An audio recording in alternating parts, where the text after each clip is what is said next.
Bonjour à tous, je suis très content de vous retrouver pour une nouvelle vidéo. J'ai l'honneur pour cette nouvelle vidéo de recevoir un coach actuel de Pro B, le coach des Sharks d'Antibes, Daniel Goethals. Bonjour, comment allez-vous? Bonsoir, tout va bien, merci. Très bien. En plus, vous restez sur une belle victoire obtenue ce week-end, donc effectivement, ça ne pourrait pas mieux aller. Pour en parler justement, si on entre dans le vif du sujet, vous restez sur deux belles victoires. Après avoir perdu vos trois premiers matchs, vous avez donc un bilan de deux victoires et trois défaites en championnat. Quels enseignements, si vous pouvez en tirer déjà, vous en tirez du début de saison de votre équipe? La première chose, c'est qu'il n'y a pas de petite équipe. C'est que c'est compliqué de gagner tous les matchs. Ah, dans chaque match, il faut être au mieux de sa forme et surtout que les choses se mettent en place le mieux possible. On voit que dès qu'on a un programme un peu chargé ou qu'en plus il manque des joueurs, c'est tout de suite un déséquilibre sur lequel vous pouvez vous retrouver en problème. Au début de championnat un petit peu poussif, je pense à des explications claires justement avec la blessure de Mathieu Boyer qui est tombé au plus mauvais moment. Effectivement. Et vous avez c'est vrai, vous avez construit à l'intersaison une raquette très intéressante sur le papier. Pour parler du recrutement, justement, il était très intéressant. Il apparaissait comme ambitieux cet été lors de l'intersaison, au point que Antibes a été assez vite, quand les rosters ont été bouclés, a été considéré comme l'un des outsiders très très sérieux de la Pro B. Et je rappelle que cette année, l'accession se fera uniquement pour le vainqueur des playoffs. Pour vous, en interne, justement, quelles sont les ambitions? Est-ce qu'il y a cette volonté de monter dès cette année? Alors, au club, on n'a qu'un seul discours, hein. C'est le discours de la direction et c'est le discours du staff sportif, c'est-à-dire que les objectifs d'Antibes sont de regagner la proie. Donc ça, c'est un objectif avoué du club. Pourquoi?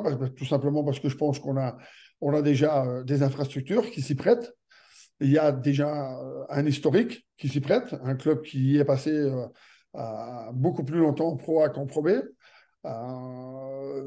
Mais on va dire pour la Pro B, un budget qui se situe dans les trois quatre meilleurs budgets, mais également des étapes encore à franchir, je pense, en termes de structuration, d'organisation, de vision à moyen terme dans le développement du club à plusieurs échelons, afin de ne pas risquer de revivre, et ça c'est surtout pour les dirigeants et mon président, de ne pas risquer de revivre l'ascenseur. C'est-à-dire que l'objectif du club, c'est de vraiment s'y préparer, même si on n'a jamais aucune garantie, c'est déjà vraiment de se préparer pour pouvoir dire, OK, on a l'opportunité d'aller en pro parce que sportivement, ça se passe bien, parce que vous pouvez avoir le meilleur budget, vous pouvez avoir tout ce que vous voulez, c'est pas toujours la loi du sport, c'est ce qui se passe sur le terrain. Donc, mais le jour où le club y retournera, mais qu'il soit prêt à avoir un maximum de chances d'y rester. Alors, dans l'intervalle, il y a eu le Covid, il y a eu pas mal de choses. Dans l'intervalle, il y a cette nouvelle réglementation qui fait passer de 16 en Pro A et 20 en Pro B. Donc, vous l'avez expliqué, hein, une seule montée cette année-ci, donc ça ne facilite pas les choses pour toutes les équipes qui sont candidates à cette promotion. Mais en tout cas, c'est l'objectif du club. Le gros avantage qu'il y a, et c'est aussi les mots de mon président que je vais répéter, c'est que si on ne monte pas cette année, on réussira l'année prochaine, et si pas, on réussira l'année prochaine. Et le club, euh, pour le moment, je suis là. Après moi, ce sera la même chose. C'était la même chose avant moi. C'est que le club a une vision, un président et une direction du club a une vision à long terme. Parce que je pense que ce qui fait très, très, très mal à des clubs, et pour avoir des relations avec quelques personnes dans d'autres clubs français qui ont vécu cela, ce qui fait très, très mal à un club en termes budgétaires, financiers, mais aussi d'image, c'est justement de faire ces yo-yo avec des montées, des redescentes immédiates. Parce que quand vous montez et que vous n'êtes pas prêt, vous essayez de vous sauver malgré tout, irrémédiablement, vous engagez des finances qui n'étaient pas prévues, et puis à un moment donné, vous le payez cash. À un moment donné, vous le payez cash parce que ben, l'argent, il tombe pas comme une manne sans fin. On a, je pense, en France, aucun président mécène, ni en Pro A ni en Pro B, peut-être à l'exception du côté de Monaco. Et donc, à un moment donné, quand vous avez tendance à faire des excès, vous les payez. C'est un peu comme ça dans toutes les étapes de la vie, hein. C'est ça. Et il y a un peu l'exemple avec un club voisin qui n'est pas très loin, qui, c'est vrai, a fait un petit peu l'ascenseur ces dernières années, Fos-sur-Mer. Euh, Par exemple, par effectivement. exemple. Alors, en ce qui concerne justement ses ambitions, c'est vrai que il y a eu de beaux noms qui sont arrivés cet été du côté des Sharks d'Antibes. J'aimerais revenir sur un joueur qui n'est pas resté, mais que vous allez affronter lors de votre prochain match de championnat. C'est Jean-Marc Pansat qui a été prêté, il me semble, du côté de Boulazac. C'est vrai qu'il y a eu de belles arrivées dans le secteur intérieur avec, avec Mathieu Boyer, Zachary Perrin aussi qui est arrivé, Arthur Minkonda, Luis Gavrilovic. Concernant Jean-Marc Pansat, est-ce que c'était votre volonté, enfin en tout cas celle du club, est-ce que c'était la sienne de ne pas rester à Antibes? Je crois que c'est pas un one-man decision. Je pense que c'est une décision collégiale du côté du club. Même si je ne cherche pas à me décharger, hein, moi, y a pas. Je pense que c'était pas une décision d'une seule personne. Je pense que c'était une décision prise en concertation. Côté du club, staff sportif, staff dirigeant, côté du joueur aussi, côté du représentant du joueur. On était tous dans une approche de se dire, voilà, Jean-Marc a encore 2 années de contrat, donc cette année et l'année prochaine. Comment est-ce qu'on peut faire pour booster un petit peu la situation de Jean-Marc, qui était déjà au club depuis 4 ans? Comment est-ce que nous, on pouvait changer un petit peu la dynamique de notre raquette? Et donc voilà, il y a des données sportives, il y a des données contractuelles. Jean-Marc était un des joueurs qui était sous contrat avant mon arrivée. Il y en avait d'autres, mais ils sont tous partis. Ce sont des joueurs qui ont été recrutés, qui avaient été recrutés à l'époque du fameux passage du manager canadien au club d'Antibes. Donc, ce sont des choses qui n'ont pas un très haut niveau sportif. Donc, il y a des choses qui sont dans la confidentialité et que je ne vous dirai pas. En tous les cas, nous avions l'impression, et c'était partagé encore une fois entre toutes les parties, que peut-être le fait pour Jean-Marc d'aller voir ailleurs peut-être une année nous donnera peut-être l'opportunité de le récupérer l'année prochaine, puisque nous avons un contrat qui nous lie à lui l'année prochaine, avec peut-être une approche différente après avoir vu autre chose. Alors, honnêtement, à la base, les infos qu'on avait quand même eues au maximum, c'était qu'on essayait, au niveau de ses représentants, de le placer en Pro A. Donc, voilà, il n'a pas été replacé en Pro A, donc il s'est retrouvé en Pro B. On refera les comptes à la fin de la saison. On verra comment ça s'est passé pour lui, comment ça s'est passé pour nous. Est-ce qu'il y a une nouvelle volonté de retravailler ensemble à tous les niveaux? De quelle manière? Une rediscussion d'un contrat? Oui, non. Pour l'instant, c'est pas le sujet de conversation. Mais voilà un petit peu comment ça s'est fait dans les grandes lignes. D'accord. Sachant qu'il atterrit, comme vous l'avez dit, effectivement, du côté de Boulazac, où il a derrière lui une rotation Babacar Mbaye qui vient du championnat Espoir Élite, donc en proie. Donc ça veut dire beaucoup de responsabilités pour Jean-Marc Pansat, ce qui peut être bien aussi pour son développement dans une équipe qui fait un petit peu le pari de la jeunesse avec son coéquipier aussi l'année dernière que vous aviez, Vincent Amselen, Hugo Robineau. Donc c'est vrai qu'ils ont monté une équipe assez jeune et où Jean-Marc, normalement, devrait avoir de grosses responsabilités. Oui, c'est très très bien, mais je vais vous dire honnêtement, regardez son temps de jeu, regardez son impact, ce qu'il avait chez nous et ce qu'il a là-bas, il n'y a pas beaucoup de différence, hein. Donc, chez moi, il était starter quasiment à 90% du temps et il avait des responsabilités aussi. Donc, C'est vrai. de temps en temps, quand on arrive au bout de quelques longues années avec la même femme mariée, parfois, il est temps pour les gens qui veulent essayer autre chose. Donc voilà, encore une fois, moi j'ai été très content de travailler avec Jean-Marc. Jean-Marc est un vrai professionnel. Jean-Marc a une très très bonne approche de son métier. C'est quelqu'un qui est toujours à l'heure, à temps, investi. Donc zéro problème avec Jean-Marc par rapport à son approche professionnelle. Après, moi, j'ai mon avis comme coach en termes sportifs, c'est que pour moi, Jean-Marc est plus un 4,5 qu'un pur 5. Voilà, ça, c'est mon analyse. Elle vaut ce qu'elle vaut. Je n'ai pas la science infuse, je ne prétends pas l'avoir.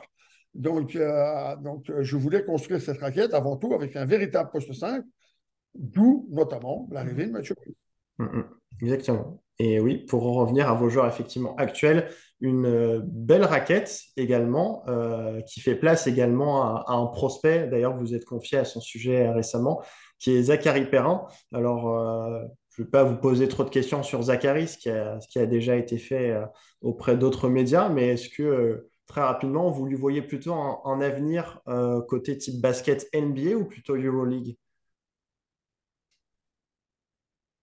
Bah, toujours compliqué parce que c'est compliqué.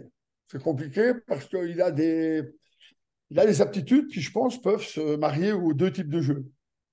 Il est long, il court, il a de la vitesse, il a de la tonicité, il peut être vertical. Il y a beaucoup de choses qui se rapprochent à la NBA, mais il a aussi la capacité de lecture du jeu collectif, à plus que du 1 contre 1 ou du 2 contre 2, comme c'est quand même souvent le cas en NBA, de par les règles déjà, des défenses illégales, etc. Zach a beaucoup de cordes à son arc, pardon. Je pense que ce sera, s'il travaille comme il travaille pour l'instant, s'il continue à être investi, à passer les étapes, je n'ai pas beaucoup de doutes que ça ne se fera pas. Je pense qu'il aura une opportunité peut-être d'évoluer un jour dans les deux ligues, d'être drafté, etc. Après, je pense que je ne suis pas certain que ça puisse devenir un franchise player, comme on dit en NBA, donc un gars qui sera compté dans les deux méga stars d'une équipe pour différentes raisons, qui ne sont pas nécessairement liées à son potentiel. Et donc, il risque de se retrouver peut-être dans un rôle un petit peu différent. Et là, ce serait peut-être une forme de gâchis parce qu'il a beaucoup, beaucoup de qualité. Donc, moi, perso, je préférais le voir en Euroleague.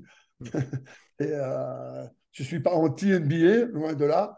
Mais si je dois choisir au même moment, à la même heure, à la télé, un match Euroleague et un match NBA, je regarde le match Euroleague.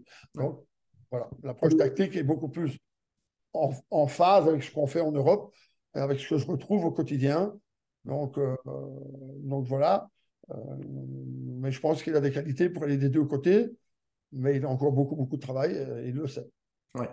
Bah, c'est un petit peu effectivement le cas pour tous les jeunes joueurs qui ont beaucoup de potentiel. Et parfois, c'est un petit peu ce qu'on entend. Alors, pourquoi aller se faire drafter si tôt? Pourquoi aller en NBA? Pourquoi pas rester un petit peu plus en Europe, se montrer et tenter d'aller en NBA? C'est vrai qu'on voit ce discours de plus en plus, sachant qu'on a de plus en plus de jeunes Français qui se font drafter. Et au final, en y regardant un peu, on n'a pas tant d'exemples que ça, de jeunes qui ont fait le choix de rester et qui ont réussi ensuite à aller s'imposer en NBA. On le voit même avec des stars de la NBA qui ont dominé qui ont dominé pardon, l'Euroleague et qui ensuite sont allés en NBA.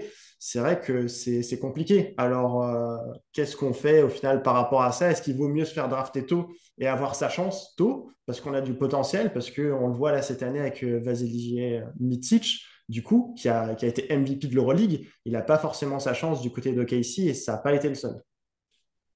Ouais, je partage 100% votre avis. C'est pour ça que je voulais donner un peu le mien, qui est un peu dans cette direction-là, parce que je pense que on ne se rend pas compte tout le temps, hein, dans les généralités, on ne se rend pas compte tout le temps la différence qu'il y a entre la vision du basket en Amérique, la vision du basket en Europe. L'approche n'est pas la même. Là-bas, on parle avant tout d'entertainment, donc de divertissement, etc. Et la deuxième chose, c'est qu'il ne faut pas oublier que les règles sont différentes. Les règles sont différentes. Les règles sont faites pour avoir beaucoup plus de 1 contre 1, beaucoup plus d'espace dans la créativité. Et ne fût-ce que, comme je l'ai dit, ces défenses illégales et ces réglementations qui sont avant tout pour mettre en avant l'impact offensif. Donc, on en revient au divertissement et au spectacle. Ouais, effectivement. Et peut-être que du coup, à l'avenir, on aura de plus en plus de jeunes qui vont partir s'expatrier plutôt en NCAA. On en voit aussi qui vont du côté de l'Australie, qui a un jeu qui se rapproche un peu plus effectivement du style de jeu américain pour se montrer. Et effectivement, ça passera peut-être par là pour qu'ils aient plus de responsabilités et qu'ils s'adaptent peut-être aussi plutôt à ce type de jeu américain. Ouais. On peut prendre un exemple qu'on pourrait prendre de réussite, par exemple, mais encore une fois, il y a eu tout ce cheminement. Bah, c'est un Doncic qui est passé par le Real Madrid, qui a été extrêmement dominant en Euroleague, et puis après qui a été pris comme franchise player. Donc là, on n'a même pas discuté de savoir à quel niveau il serait drafté ou pas, etc. Là, le mec, il était engagé comme franchise player. Donc il y a quelques cas qui sont des exceptions, mais ça reste le continent américain. Après, on voit que la France a un contingent et un potentiel extraordinaire. Je ne vais pas dire que toutes les semaines, il y a un jeune talent qui se révèle, mais quasiment. Et puis d'année après année, ben, il y en a de nouveaux qui arrivent. Mais Gobert, par exemple, Wembanyama sont quelques exceptions. Un joueur comme Fournier reste une exception quand même par rapport à son type de basket qui, pour moi, peut être très, très européen. Il a quand même réussi, même si c'est un peu compliqué pour lui maintenant, il a quand même réussi à s'imposer dans la Ligue américaine. Mais ça reste quand même quelques exceptions, mais quelques exceptions qui font nombre pour un pays comme la France, qui est représentatif du basket de haut niveau. Oui, tout à fait. Et pour finir sur Zachary Perrin et les jeunes, on a eu peu d'exemples de joueurs qui sont en Pro B, qui sont draftés. Il y en a eu quelques-uns. Hugo Besson, il me semble qu'il était en Pro B lorsqu'il s'est fait drafter. Est-ce que pour Ouais. un joueur comme Zachary Perrin, qui doit avoir là 18 ans, la prochaine étape, c'est très vite d'être en Betclic Elite pour espérer se faire drafter, ou même en étant en Pro B, on peut imaginer qu'il se fasse drafter à une assez haute place? Alors, je dois faire toujours attention parce qu'on pourrait interpréter, tout interpréter Oui. pour ma personne et pour mon club. Mais il n'y a pas une semaine où je n'ai pas un échange avec des scouts.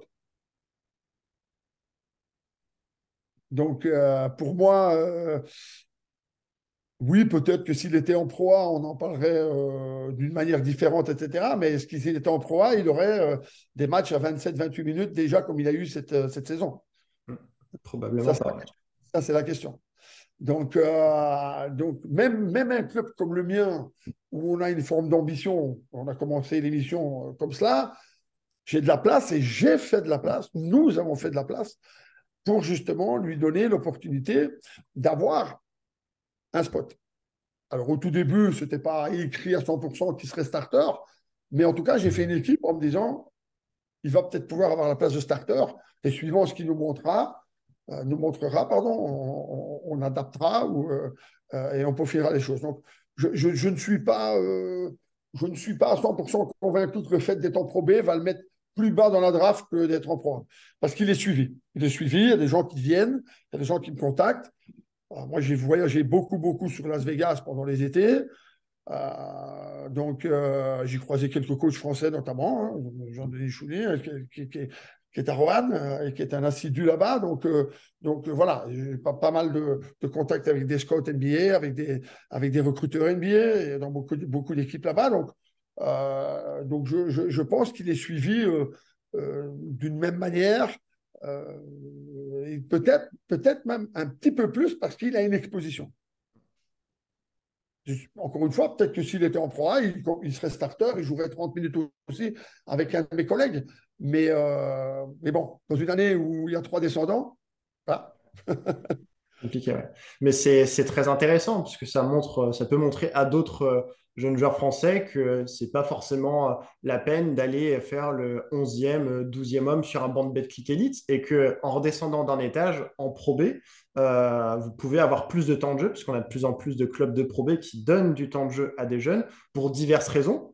Il y en a, c'est pour certains critères financiers et économiques, mais ça veut dire qu'on peut toujours être exposé pardon, aux yeux des scouts. Et ça, c'est intéressant, parce que tu vas progresser et tu vas garder une exposition. Je pense qu'avec les moyens qui existent aujourd'hui, vous savez, il y a 35 ans, quand je jouais, on avait des cassettes qui étaient plus grandes que mon ordinateur. Là, hein. Donc, Là, maintenant, vous faites un clic de souris ou sur votre téléphone ou partout, vous avez tout et vous savez tout de tout le monde. Et vous pouvez voir tous les matchs, vous pouvez même avoir des accès aux entraînements pour ceux qui peuvent échanger avec des gens.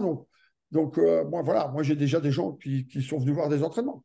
Donc, à partir du moment où vous avez du potentiel,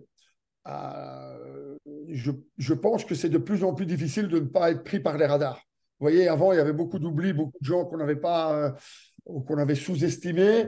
Là, maintenant, je pense qu'avec toutes les, tous les outils qui vous permettent de suivre quasiment tout le monde dans le monde entier, parce que vous avez parlé d'Australie tout à l'heure, etc., ça prouve que s'il y a quelqu'un qui a du talent, on va réussir à continuer à le suivre et avoir des informations. Qui plus est ici, en l'occurrence, pour Zach, il participe presque chaque été à des campagnes de l'équipe de France aussi. Vous voyez, les championnats d'Europe, le championnat du monde sont des compétitions qui sont très, très suivies. Et surtout parce que la France se bat aussi chaque année pour des médailles. Donc, honnêtement, je ne peux pas être, encore une fois, on va dire, 100% certain parce que je n'ai pas la science infuse, mais je pense et je crois qu'il n'y a pas beaucoup de différence entre la manière dont on le suit là, parce qu'il est en Pro B, que s'il était en Pro A. Si l'on recentre vers les échéances qui vont vous attendre, vous allez disputer demain votre match retour de Leaders Cup que vous avez perdu de 18 points, il me semble, au match aller face à Champagne Basket. Alors que vous êtes dans une période où vous enchaînez les matchs, quel va être votre discours, sachant que rattraper un écart de 18 points, c'est toujours compliqué? Déjà qu'il n'y a personne qui croit, vous en premier. C'est compliqué. J'ai pas dit que c'était impossible, mais c'est compliqué. Ouais. J'ai déjà vécu des choses beaucoup plus bizarres dans les matchs de basket, donc pas sous-estimer Chalon-Reims. C'est une équipe très costaud, très bien construite, avec beaucoup d'expérience. Mais je pense que le match qu'on a fait là-bas ne reflète pas non plus le potentiel de mon équipe. Voilà. Alors, on va commencer à exposer des excuses ou des situations, mais nous avons vécu, encore une fois, avec la blessure de Mathieu, une situation compliquée, qui suivait un buzzer beater à 4 dixièmes de la fin, qui enchaînait deux, trois petites choses au niveau du groupe. Ça a continué avec une alerte à la bombe dans notre voyage en Alsace, etc. Donc voilà. Donc, chaque équipe, je pense, a des moments où elle est bien, où tout va bien, et des moments où ça va moins bien sur une année. C'est pour ça que je parle toujours de marathon et pas de sprint. Donc, on a eu notre moment pas super top qui s'est passé. On a des grosses échéances qui arrivent, par les Chalon-Reims derrière. Après, on va à Boulazac, on va à La Rochelle. Donc ça n'arrête pas. On va essayer de récupérer le plus vite possible Mathieu Boyer sans prendre de risques inconsidérés. On a Junior Mbida qui est venu en suppléant et qui nous fait beaucoup, beaucoup de bien. Donc voilà, ce match aller à Chalon-Reims, il est dans une soirée compliquée où rien ne tourne pour nous. Au deuxième quart-temps, il y a des coups de sifflet qui nous font très, très, très mal. Donc on ne peut même pas en discuter, mais c'est la réalité. Et surtout, votre poste 5 qui se casse la tête de Perronnet dans un entraînement 48 heures avant, ou 72 heures avant, ou quelques jours avant. Donc je veux dire, c'est un enchaînement de choses. Donc voilà, nous demain, pour revenir au match dont vous posez la question, on n'a rien à perdre. On n'est pas favori. On a perdu 18 au match aller. On sait qu'il faut gagner 19 si on veut continuer au Leader Cup. Mais on va l'aborder comme un match qu'on veut gagner, qui est chez nous, et qui va continuer à développer notre équipe. Parce que pour moi, les résultats d'un match sont importants. Toutes les victoires, toutes les défaites sont à analyser. Mais je pense qu'il y a deux, trois moments dans la saison où on se doit de faire des analyses et de dire voilà, on a joué un tiers de match, on en est là, qui performe pas, comment on adapte, et puis on n'y est pas encore. Donc on fera des analyses à certaines échéances. Au jour d'aujourd'hui, je pense qu'on avait des explications à cette période difficile, et j'ai bien parlé d'explications. Et tant que le groupe travaille comme il travaille aujourd'hui, je ne vois pas de signal d'alerte. Je ne vois pas de signal d'alerte de remettre tout en question par rapport à ce qu'on a mis en place avec le staff, parce qu'on a une équipe de vrais compétiteurs avec de la qualité. Et Et voilà, moi, je suis tous les jours, je suis plus avec eux qu'avec ma femme et avec ma famille. Donc, je vois le travail qu'ils produisent au quotidien et dans l'ambiance dans laquelle on l'a produit. Et je sais que ça finira toujours par payer. Ouais. Alors, vous avez parlé des déplacements qui vous attendent après ce match. Vous allez vous déplacer à Boulazac et ensuite du côté de La Rochelle, un match que je viendrai effectivement voir. Alors, La Rochelle, justement, réalise un début de saison exceptionnel. Ils viennent de gagner de 37 points sur le parquet de Nantes ce week-end. Est-ce que c'est une équipe qui vous fait peur? Ou plus ou moins en tout cas. Selon vous, quelles seront les clés pour espérer faire un bon résultat là-bas? Alors, j'ai peur de personne, mais avec vraiment tout le respect que j'ai pour tous mes adversaires. Mais je ne suis pas quelqu'un qui est craintif. J'ai quand même 54 ans et j'ai un petit peu bourlingué. Donc non, ceux qui me font peur, c'est les miens. Ceux qui me font peur, c'est les miens. Donc, mais encore une fois, je vous le dis, j'ai une équipe de travailleurs, de compétiteurs. Donc, gagner à La Rochelle pourrait être un adjuvant fantastique. Gagner à Boulazac pourrait en être un aussi. Perdre les deux pourrait aussi arriver. Donc, je vais dire, on va prendre les échéances une par une. Maintenant, pour parler de La Rochelle, c'est une équipe qui est bien construite, bien équilibrée. On voit le travail du coach. Moi, c'est quelqu'un que j'ai félicité quand j'ai appris qu'il avait prolongé, parce que je trouve que c'est quelqu'un qui fait un travail cohérent et de qualité. Cette salle de La Rochelle, il y a une ambiance extraordinaire dans cette salle. C'est pas la plus grande de France, mais c'est ce qui fait un petit peu sa force aussi, un peu comme la Halle Bouloche à Saint-Chamond dans les années passées. Donc ce sera une très, très grosse bataille. En déplacement, tu te dois quasiment de jouer la partition parfaite. Donc, et ce n'est pas toujours le cas. Ce n'est pas toujours le cas pour toutes les équipes. Hein. Vous voyez Denain qui commence très, très fort et Boulazac qui n'est pas au mieux de sa forme. Et puis, boum, ils en mettent 35. Donc, Nantes a commencé à 3 sur 3. Ils ont été battus chez nous. Boum, ils en prennent 37 à la maison. Avant d'avoir, au préalable, ils en avaient pris 15 en déplacement à Poitiers, en League Cup, et Poitiers est dernier du championnat. Donc, je pense que moi, je ne peux pas, et je ne le fais pas, parce que de toute façon, ce n'est pas dans mes habitudes, j'y suis totalement réfractaire, mais s'il y a une ligue sportive sur laquelle je ne miserai jamais 1 euro, c'est la première française. Voilà, parce que toutes les semaines et toutes les journées de championnat ou tous les matchs de Leader Cup ou même de Coupe de France vous apportent des lots de surprises incroyables, avec chaque année une voire deux équipes surprises. Cette réglementation de limiter le nombre de joueurs étrangers fait aussi en sorte que ce championnat soit très, très équilibré, avec justement des opportunités à des joueurs JFL d'avoir l'année où ils explosent dans leur passage en Pro B. Et souvent, ça conditionne pas mal de choses. Hein. On peut prendre le cas d'Aginsa à Saint-Quentin l'année passée, pour sa première année après être sorti de l'INSEP. Il fait une très, très grosse saison. Il a été une partie extrêmement prenante de la performance de Saint-Quentin dans la promotion l'année passée. Donc, voilà, je prends un exemple comme ça. Mais voilà pourquoi cette Pro B est très, très compliquée. Voilà pourquoi elle est aussi très, très intéressante pour des staffs, pour des coachs, pour des joueurs. Parce que quand vous y arrivez à vous révéler ou à faire des choses intéressantes, euh, bah, vous progressez beaucoup et puis ça vous met dans la lumière, hein, parce que c'est l'objectif surtout avant tout, mais comme coach aussi, mais des joueurs, c'est de faire briller une équipe et d'être dans la lumière avec l'équipe. Exactement, une ligue extrêmement homogène qui progresse de saison en saison.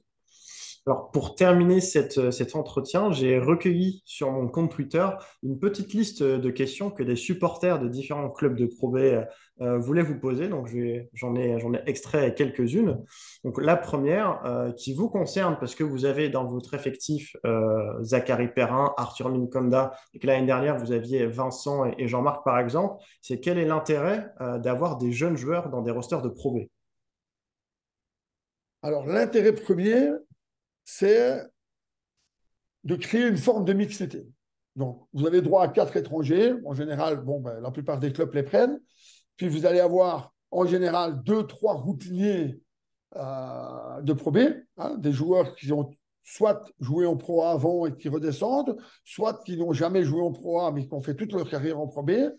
Et derrière 4 étrangers, mettre 5 ou 6 joueurs d'expérience, ça va créer pour moi un manque d'alchimie et parfois un déséquilibre en termes de responsabilisation. Le fait d'avoir des jeunes, vous allez amener à avoir des jeunes qui vont être dans une phase de développement, dans une phase de formation et qui vont pouvoir vous apporter des choses un peu différentes en termes de compétitivité et en termes de concurrence. Voilà. Pour moi, ça, c'est déjà quelque chose qui est important. La deuxième chose, c'est, et j'en parle souvent, notamment de Zach, mais d'Arthur aussi, de Vincent Amselem l'année passée, c'est leur côté insouciant. C'est leur non-connaissance de ce que représente ce niveau-là et qui fait en sorte que la pression n'est pas encore trop exacerbée sur les joueurs.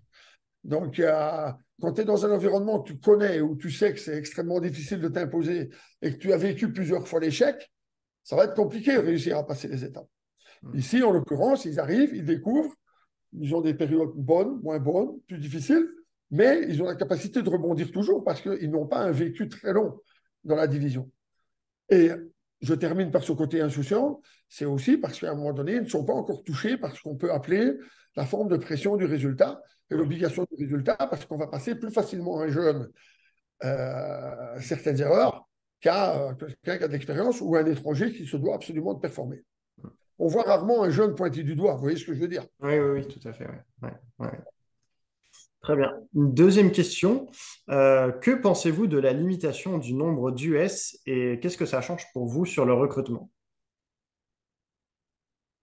Alors, je vais essayer d'avoir un discours, on va dire, clair, et, parce que je pense qu'il y a encore beaucoup de gens qui ne connaissent pas, je parle dans les supporters, dans les généralités des supporters, Ouais. il y a encore beaucoup de gens, et je le vois quand je parle avec les gens et j'échange avec les gens, qui ne connaissent pas réellement la réglementation du nombre d'étrangers. C'est pour moi, c'est pas. Il y a aussi un souci du nombre d'étrangers. J'étais en Suisse avant, on a limité les étrangers à 4 aussi. Mais en Suisse, je pouvais jouer qu'avec 3 en même temps. Donc, dans ton coaching, c'est encore pire. Ouais. Ici, le fait d'avoir 4 étrangers fait tout ce qu'on vient de dire, donne la possibilité à des jeunes et aux talents français dont le pays dispose de pouvoir être dans une ligue compétitive. Donc, 4, ok, zéro problème. Là où je trouve dommage, c'est d'avoir cette restriction au niveau du passeport. Parce que le fait de limiter à un seul non communautaire ou non Cotonou et à 3 communautaires, c'est-à-dire européens ou Cotonou, qui représente les passeports européens ou passeports Cotonou? 80% d'Américains. 80% d'Américains qui ont un passeport. Via la famille, hein, ou via, via une connexion. Donc, tout ça, ça passe encore. Ce qu'il y a, c'est que vous allez devoir payer plus cher que quelqu'un qui a un passeport. Ouais. Là, c'est au détriment du club. C'est au détriment du club. Si je peux prendre 4 Américains, on va prendre à 40 000 $, hein, 40 000 € pour une saison, c'est plus ou moins un tarif moyen, on va dire. 4 étrangers à 40, ça me fait 160. J'en prends un à 40, j'ai besoin de 3 passeports. Le même niveau de joueur, ça ne va pas être 40, ça va être 60 par joueur. Vous voyez, plus ou moins. Donc, en termes d'impact sur votre budget, cet argent que vous donnez à des gens qui ne sont pas nécessairement meilleurs euh, que ce que vous pourriez avoir sans limitation de passeport, c'est de l'argent que vous n'avez pas pour investir sur vos Français. Hein. Encore une fois, c'est un petit peu ça. Donc cette restriction par rapport au passeport fait que très souvent, pour avoir 3 joueurs pouvant être alignés soit européens, soit Cotonou, vous coûte plus cher que le marché, on va dire, normal. Et encore une fois, j'en sais vraiment quelque chose, parce que je suis passé dans un marché belge où on pouvait avoir 6 étrangers. Ça pouvait être 6 Chinois, 6 Australiens, 6 Américains, peu importe. Où vous pouviez avoir en Suisse 4 de ce que vous vouliez. Donc là, vraiment, c'est une restriction dont les agents et les joueurs sont bien entendu informés, et tout ça, ça fait monter les prix du marché. Donc, si vous payez plus cher, bah, c'est de l'argent que vous n'avez pas pour faire autre chose. Ça me semble d'une logique implacable. Exactement. Et avec une réglementation qui varie aussi selon les niveaux, puisque en N1 et en Betclic Elite, c'est encore différent. Très Mais bien. encore une fois, ça ne me pose pas de problème, ça.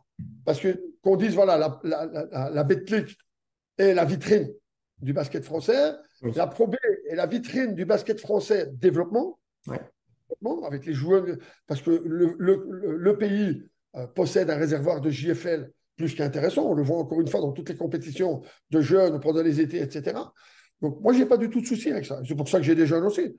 Et c'est pour ça que j'ai zéro problème avec jouer avec les jeunes. N'oublions pas, pour les gens qui ne nous connaissent pas, c'est que moi, je suis passé par un centre de formation, donc l'équivalent de votre INSEP, et j'ai coaché toutes les catégories de jeunes avant. Donc, avant de devenir coach chez les pros adultes, j'étais formateur. Je suis toujours formateur. Je pense qu'un entraîneur est un formateur, avant tout. Donc, voilà. Mais ce contingent d'étrangers, ramené à ce 1+3 avec des passeports, pour moi, ça n'aide pas nos finances. Effectivement. Et peut-être qu'il y aura de l'évolution dans les prochaines années par rapport à ça. Très bien. Merci, Daniel Gothals. J'aurai le plaisir de vous croiser dans les rangées de Gaston Neveur, puisque j'irai voir votre prochain match d'ici une dizaine de jours à La Rochelle. Je vous remercie beaucoup pour le temps que vous m'avez accordé. Et puis, je vous dis à très bientôt. Merci à vous d'avoir eu un intérêt pour ma personne. Ça m'a permis d'expliquer certaines choses dont je reçois aussi beaucoup de questions et beaucoup de commentaires. Donc, voilà. Merci à vous. Merci pour ce que vous faites pour le basket en général, et le basket français. Et puis, à dans 10 jours. Merci bien. Merci. Merci bien. Au revoir.